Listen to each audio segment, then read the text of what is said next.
Hi everyone. Today I wanted to answer a question somebody posted on one of my Instagram posts this week, where I wrote that until we connect to what love feels like in our body, we'll be living by other people's ideas about what it is, and nothing will ever feel like enough. Something like that. And what I wanted to explain here is that a lot of our ideas about love actually come from mental projections, symbols, conditioning, ideas that we picked up in popular culture, in society, in our families. And most of the time, we expect love to be provided or delivered or given by somebody on the outside. We also are very attached to the idea that love is person specific. So, a particular person, not just anybody, a particular person the one that we love, will become or should be the provider of love. And then when for some reason they are not behaving in the way that we expect or want them to be, then we are in suffering, and we are in resentment, and we are in anger. And so besides that, there is also that idea that if I do this particular thing, then I'll get love. If I am a good girl, then I'll get love. If I'm a good student, if I achieve, if I lose weight, if I am younger, if I am better looking, if I am smarter, then I'll be lovable. Then I'll have more chances for somebody to love me. And it's just such a travesty. It's just so untrue, because ultimately love is a state of being, and as such it's connecting us to our own heart and our own feelings in our body. It's a feeling. Ultimately what we want is have a feel a certain way. We think that other people or circumstances will provide it, but that's not true, because even if, I've been in situations where people have told me I love you, and I couldn't connect to it, and I couldn't feel that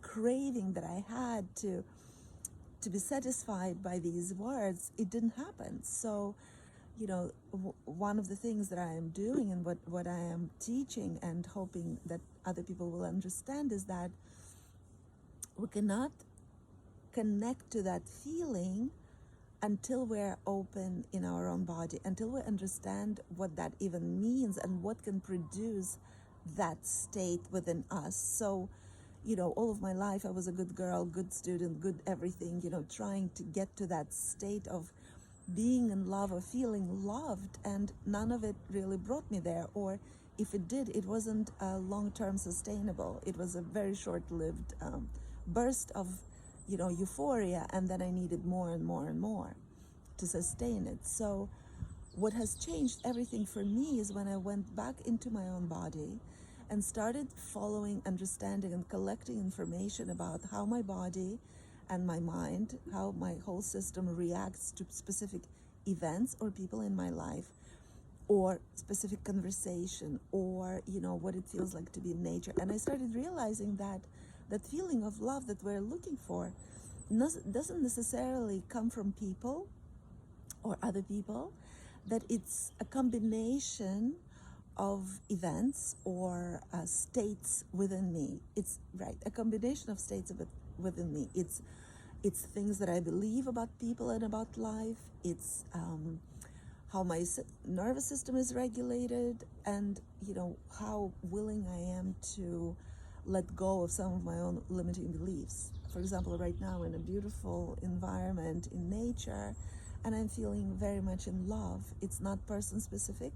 It's not really even specific to this particular place, but this place, this beautiful view, evokes something in me, helps me connect to that state of love, that state of bliss, that state of peace in my own body, in my own being. And so when I understood that, then I live with a certain focus on trying to create more of these experiences.